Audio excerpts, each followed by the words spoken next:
today we've got Frank Turner here, straight from England. Yes.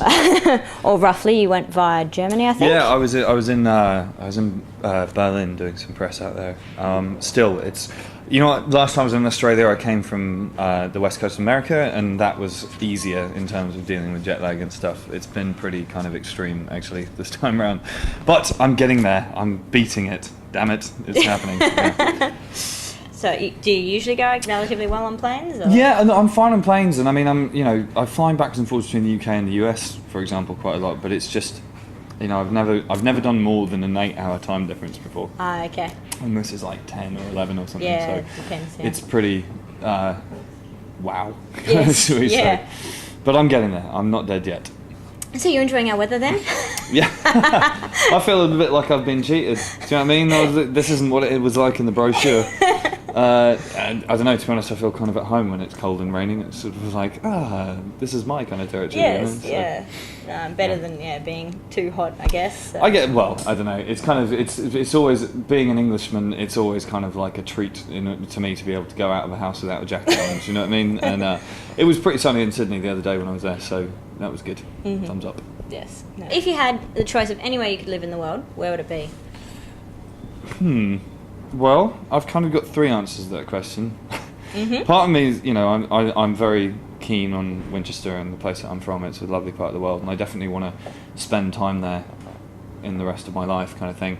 I have got this kind of vague plan to move to Montana, simply because politically I'm a libertarian, and I want to live in a free place, and I don't want to live in a kind of borderline socialist place, and Montana is, as far as I can tell, one of the freest places in the world, and because I mean there's no law essentially, and that very much appeals to me. So but actually the real answer to the question is I don't particularly want to live anywhere. I certainly don't at the moment. I don't have a place or any stuff really. So it's kind of, I like being on the move, and I get very kind of itchy feet if I stay in one place for too long. So I'm quite happy living everywhere, basically. Yeah. Yes, no, I know all about the moving around constantly. I'm currently living out in the back of my car, and I love it. It's the best life. So, and you don't have to pay rent anywhere. Well, this is very true. Saves you a lot of money. I am paying a little bit of storage fees on basically on my record collection, which is the one thing I couldn't lose. Yeah, well, you are on the road a lot. What do you miss most about being home? I mean, you know what? The 2 things that I don't get to do that I wish I got to do more are cook my own food, which I never get to do at all, and also have a bath. Obviously, I take a shower every day, but no, so it's kind of quite relaxing. That's almost one of my, if I get off tour things, is to sit down and try and have a bath and then cook myself a meal. It feels good. But like I say, I'll then give me 5 minutes and I'll be itchy to get back on the road again. Yeah. Mm-hmm. And when you are travelling around, do you have any little idiosyncrasies that you like to do? Like for my family, if we're ever near a body of water, it's always the first to touch it, right? Right. So a little bit. I mean, I have this kind of slightly weird thing. I studied a lot of like classical stuff like Greek and Latin, history and language and mythology and all that kind of thing. And it's a thing that the ancient Greeks had, which was that every time you came to a sea, you had to wash your feet in the sea as a mark of respect for Poseidon. And not that I particularly believe in Poseidon, but it's kind of a cool thing to do every time you get to a sea, and it's kind of, I've washed my feet in most of the seas and oceans of the world now, and that's kind of a cool feeling. Yes, that's good. Even the what is the North Sea? Yeah. Yeah. I don't. To be honest, have you done that? Yeah, I have. I can't say I do it every single time though, because it's a sea that I encounter quite a lot. Okay. It's more fun to sort of be by the Mediterranean and do that. Yes. You know what I mean? But the Baltic is colder. I will say that. Okay. It's yep. Cold up there. My God. Anyway. And that's something I have noticed. You do swear in a lot of your songs. Yeah, well, I swear when I talk as well. So, yes. And I try not to have any kind of conceptual barriers between what I do in my music and what I do in my life. So, yeah, I mean, my mum doesn't like it much, but I love it. It just means that whenever I give any music, I say to this program manager, here, edit this. Yeah, sure. So, yeah.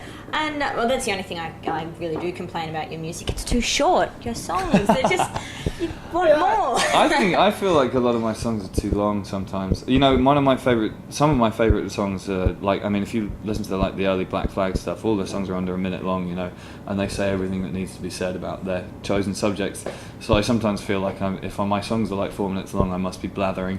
There must be scope for me to shut up a little bit, I guess, something like that. That's good. Yeah, well, I mean, you do have Eulogy, which is 40 seconds of song. This is true. Although the version that's got on the album has a brass introduction to it, so it's kind of expanded to about a minute and a half now. So I guess I'm blathering again. Yes, no, but I do love that, and your whole thing about not everyone can be an astronaut, not everyone's born to be a king, not everyone can be Freddie Mercury, but everyone can raise a glass and sing, and that's what Sing Your Heart Out, my show's all about, getting people up, dancing to the music, and actually enjoying it. Good stuff. When I saw that, I was like, yes, that's brilliant, love. Cool, thank you. So yes. Now, how do you find that with fans? Is it kind of creepy, or do you like the attention? Or? I don't really like the word fan, to be honest with you. I just the people at shows, and I know that sounds like me being slightly over anal about my terminology, but it matters to me because I think if you start referring to people as fans, it implies some kind of superiority thing, which I think is bogus, and I don't like it. You know, as soon as I'm not playing, I'm just a guy hanging out, and if people want to talk about my playing, that's cool. I'm happy about that. That's nice, and it's almost always a compliment. So, and it's nice getting compliments. So, yeah, it's fine. I mean, obviously there are days when I'm not in a particularly gregarious mood, but I mean, then you can just take yourself out of the situation, and it's really, manners don't cost much. You know what I mean? So you can always say hey and shake a hand, kind of thing. So yeah, it doesn't. I like hanging out with people. It's fun. That was something like that. Anyway. Yeah, no, that's brilliant, and I actually really appreciate the sincerity behind all of that. I mean, I've noticed there's a couple of videos on YouTube of you just busking, right? When was the last time you did all that? Well, technically, I mean, there's I'm not sure it's technically busking. I mean, playing outside at shows and stuff like that.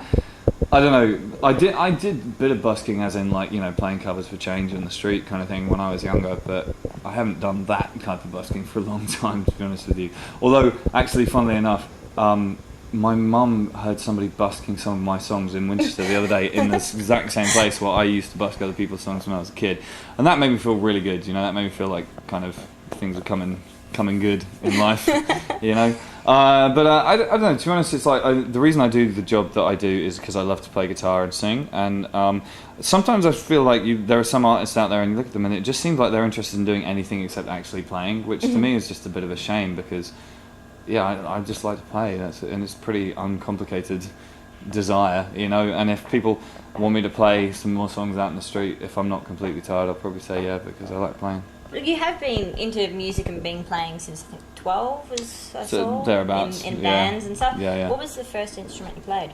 Guitar.